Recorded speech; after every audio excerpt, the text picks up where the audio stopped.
9 months. And so the atrophy in your leg, I mean, it shut you down. You had no chance of being a factor for over a year to get back. So you didn't play football for 2 consecutive seasons. 2 consecutive seasons. And so that was the biggest test of my life about self-worth, because all the things I was telling you about, I had my identity and I was going to accept success or not. Well, that doesn't necessarily make a lot of sense when I talked about an earlier childhood where I was so competitive. I wasn't quite as competitive here. I accepted a little bit more, but that was real adversity. Now I probably was. The realism that came into my mind is I probably will never make it back. I'll probably never play. So the little bit I played my freshman year, started a game or 2 here, got an interception there, held. I'm going to have to value that for the rest of my life. For me, it's a failure. I did not do what I was supposed to. So that was a very hard time, because not only did I not play for 2 years, so, man, coming back in 1983, what's my confidence level realistically on the field and your body and everything else? And also you didn't get to play with the hot group. Did not get to. I suited up for the bowl game, no chance of playing, suited up and limped onto the field to say I was suited up. That's the best I could do. It was the first time I was off crutches in December of 1982. So I enjoyed the run. K-State did go to a bowl game. I was treated as part of the team, but as far as my football playing, it was very unlikely I was going to get back and play again. They'd already decided for sure. They'd already convinced it was all about quarterback already. It was not going back to the defense. So, more than likely, I actually played in 1983 a little bit of defense because I wasn't the starting quarterback at the beginning of the year. But, yeah, that was the hardest time because my parents didn't care. They didn't put no pressure. They put no pressure on me. They acted like everything's fine. But me, I love sports way too much. I wanted to play. We talked about eligibility.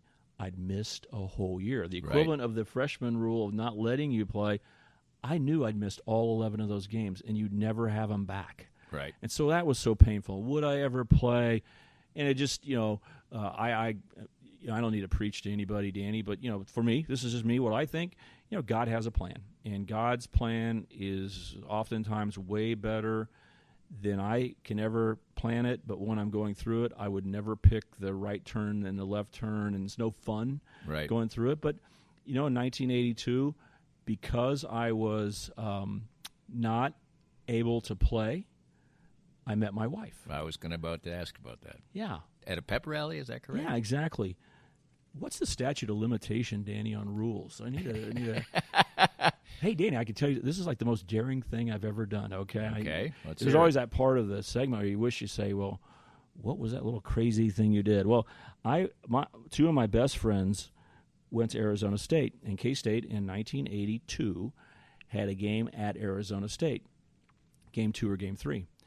And they were so excited to see me play and everything else. And I was a kid. I mean, you don't think about these things. You're not going to talk to them, right? But it seemed so important that I saw them.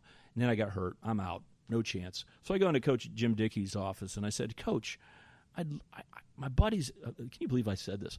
Coach, my buddies are at Arizona State. I've been dreaming of this for 3 years to go see them.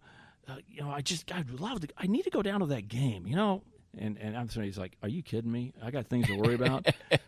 But he's such a nice guy that he came back and said, on Thursday, he told me, I don't know when I asked him, but on Thursday he said, you go out to the Manhattan Municipal Airport at 2:30, and there's going to be a guy named da-da-da-da-da-da, whoever it was, and I'm not hiding his name because I can't remember.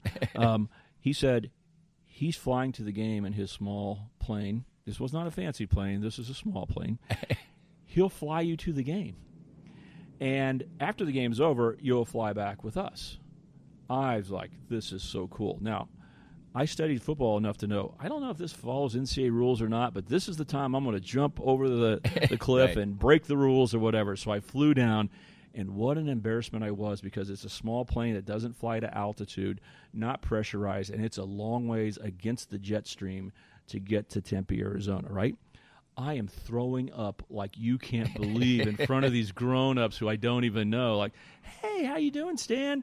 So you played football. I remember you played your freshman year. It's too bad about that big cast you have in my plane.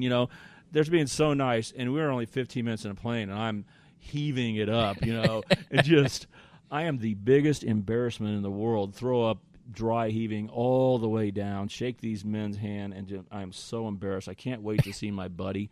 And I learned something about, you can help me out with this one, Danny. I learned something. I don't drink beer that much, but right. I was just sicker than a dog and embarrassed, and I walk across the tarmac, get in my buddy's car in Arizona. They're hugging me, great to see you, and I'm ruined. I'm just going to go to sleep all night. This is awful. It's Friday night. And they go, here's a beer. And I started drinking the beer. It tastes fine. I wasn't sick at all. I mean, I was 100% ready to roll. It's like, let's go, baby. The party school of all time, Arizona State. So I was with them Friday night. Saturday, they tell me, hey, in here in Tempe or in Phoenix, I don't know where it was, close by, there's a K-State rally. They love K-State. Remember, they're from Wichita. Right. They went to Goddard. They love all schools. Even though they're going to Arizona State, they're going, there's a pep rally for K-State. We got to go. I said, yeah, whatever. Take me where I'm on your guys' schedule until the game. I'm going to be there for the game. But after that, other than that, so we went over to the pep rally, and I learned a great lesson about sociology. I am, just on my crutches, like always, crutching in between the two of them. And we get to this back pool area in Arizona. Every party at a hotel's, you'll buy the pool, right? So I'm crutching in, looking around, and I'm 20 years old or whatever, and looking around, and it seemed like everybody's 80. I mean, people from California, Arizona, K-State fans. This is not the big Bill Snyder wave of, Power Cat fandom, or, it was just people for some reason interested in K-State, willing to come to the game. So they're going to this pep rally. Well, across the way, on the other side of the pool, were the Willie the Wildcat and the K-State cheerleaders. And there were male and female cheerleaders back then, probably 8 of each. And all of a sudden, these girls just start sprinting toward us. And the reason why is they had to do some pep rally stuff at some point in the program, but they were bored to death standing over there talking to each other, waiting for the old people to quit drinking and say, Alumni Association to go, it's time. They saw someone they knew, and they ran over to say hi to me. My 2 buddies were like, wow, you are the biggest stud in the world. I've never seen such pretty girls running over. They're all excited. Hey, Stan. And I was sitting there going, guys, and to myself, I was going, they don't pay any attention to me in Manhattan. They just see someone they know for the first time. It's all relative. Right. So anyway, one of the ladies there, very quiet, didn't really know, just said hi. I talked to the ones I knew. It's all, we were all very excited, talked for 5 or 10 minutes. That was it. My wife, I met her then, didn't recognize her, compared to the other, beautiful women next to her. She was pretty, but I mean, these other, So I said hi. The next day, back in Manhattan, I guess Sunday morning, we flew back. Sunday morning, I saw my wife across the room, and I go, whoa, who's that? And by that night, I had figured out who she was. By the next week, I was talking to her, and then we dated for the rest of my college years. So I wouldn't have met her that day. I might have met her some other time. But Arizona State, the only thing good about not playing football is, I went to the game with my buddies, hung out with them, learned about Arizona State football and the traditions and fraternity life and all that stuff. And then I met my wife. So I guess there's some good in everything. Real quick, let's wrap up the college football career of you, and then we're going to move on to phase 2 in our next episode. You didn't win many games, but you played quarterback. Started about half the time, I think, from that point in time. But I do have to, real quick, get this story, which I think people have heard. If they've listened to College Game Day, they've heard it a lot. I didn't know this detail, though. I was reading, I did do some research for this. Wow. Although it's precious information, it's hard to find about Stan. Is it true? And I'll blame Kellis Robinette if it's not, that your first pass against Nebraska was a pick 6? Yeah, one of the first, if not the first. 1983, Nebraska was number 1 in the nation. Mike Rozier, Irving, Turner Gill, quarterback. They were a machine. It's the year that they lost to Miami and Bernie Kosar in the Orange Bowl when Jeff Smith couldn't pull in the 2-point conversion play, when Tom Osborne went for 2 rather than a tie. If that all kind of means a little bit more. There's that team ranked number 1 in the country. They're coming to Manhattan, and I get the award to finally be the starting quarterback for K-State. So it's my first start ever. And we worked on a lot. If these linebackers blitz up the middle, just don't get nervous. Just pivot and throw the ball to the running back swinging out to the left. And because those linebackers aren't flowing, we should get some positive yards. And we weren't going to knock them dead in any of our expectations. But, this is a good, smart play. I didn't know there was such thing as a zone blitz. I mean, Tom Osborne was so ahead of his time. I didn't even know what a zone blitz was when he did it. But a zone blitz means that a guy who should normally rush drops while someone else rushes. That's what the definition of a zone blitz is. So the defensive end in a 4-man front, it's really a 5-man front, the outside linebacker, defensive end, who always rushes, he dropped back to that running back over there. But I'd never seen that ever. So when the middle linebackers came toward me, we're near our own 20-yard line, I go, hey, I got this. It's a rainy, ugly day, by the way. There's nothing pretty about this. So I go, I got this. I'm not a very good passer, but I'm just going to flip the ball out to the left here and see what we got. And I flip the ball, and that guy just catches it at head level. I mean, it's like I was throwing to him. And he jogs 20 yards in for a Nebraska touchdown. And I had no idea what hit me. I mean, it really took to when we were probably doing college game day that I understood football to this level when they really brought out the zone blitz. But it's another example of the great coaching that was there with Tom Osborne. They were at calculus when everyone else was at basic math. But so, yeah, that was one of 3 interceptions on the day against Nebraska. And don't forget, we're knocking on the door for the goal line. We run a trap play, and everything's real tight down there. And when you get to snap and pull away, the guard's pulling in front of you. Well, my fault or his, whatever, he hit the ball, knocked it out. I fumbled, however you want to say it, and they recovered it. We missed an opportunity to score a touchdown there. So this is disaster stuff I'm talking about. Yet I ended up rushing for more yards than any K-State player had in the history of football against Nebraska, 113 yards. I was named Big 8 Player of the Week. We pulled within 8 points of Nebraska in the fourth quarter. Which is a big deal. And scared them, and our offense started moving up and down the field.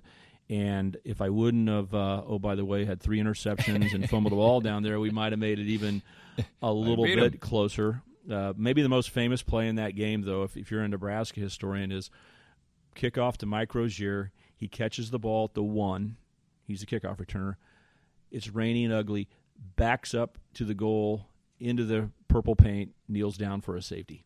Wow. That's how the game started. Wow. So I was watching the kickoff, thinking, okay, it's going to be a little while till I'm out there, and we're probably going to be behind 7-0, and all of a sudden it's kickoff return team K-State. We're up 2-0, and I was out on the field. I didn't have time to get nervous. I went out there, but it started poorly, and the Nebraska fans are always known for cheering for you in Lincoln and saying great job. Right. Back then, when K-State football was not that good, Nebraska fans bought all the tickets in the end zones, and then they would put chairbacks up, and there was no stands on the north end of the stadium where we went into the locker room, 2 concrete walkways. But other than that, there were chairs there, and Nebraska fans bought them all. After the game was over, kind of like out of a movie scene, security didn't worry about things. After the game was over, we started walking out, and there were fans out up to the 20-yard line. I mean, they kind of meandered out to, get a wristband from a Nebraska player or whatever. I cannot tell you how many fans were hitting me on the shoulder pads. Great job, great job, great job. And all I was thinking, I threw interceptions, messed up on the fumble. I hope I'm still the starting quarterback next week. I think I did okay. But I didn't see any excellence in it until, the Kansas City Star guys started calling me up. Back then, so funny, the sports information directors are so careful, and a lot of players can't even talk. They called me at my home and said, you're Big 8 Player of the Week. What are your thoughts about this? Right. And so I gained a lot of confidence after I watched the tape and everything else. But the Nebraska fans were the first to realize. They were hitting me on the shoulder and saying, great job, man, that was impressive. Wow, good luck next week. And I thought, you're just making fun of me. But it ended up they're right. It was one of my better games. And the next week probably was even better. We went down and upset Oklahoma State when they were a winning record team on their way to a bowl game, and Jimmy Johnson was the head coach, and we went down and won. I drove the team 78 yards in the last 2 minutes to have a winning drive. So that was the only time I was under the pressure, the Roger Staubach pressure, and I was 1 for 1. Now, it's embarrassing that it was only 1, but I'm at least glad, we had a significant win, and I was, a legitimate starting quarterback by then. Let's stop our part 1 right there. We'll wrap up your college years and transition into a very successful part of your rest of your life. It's hardly like glory days, like the Bruce Springsteen. That was the only thing that ever was good that happened. Not to say the least. Stan Weber is our guest. I'll have to decide when I want to do part 2. Maybe we'll do it just before football season. Maybe we'll do it. I don't know, Stan. We'll keep them waiting. How do you think? What do you think about that? Danny, you're an expert on this, and thanks for interviewing me, and thanks for all the time we have together, because it doesn't seem like there's a microphone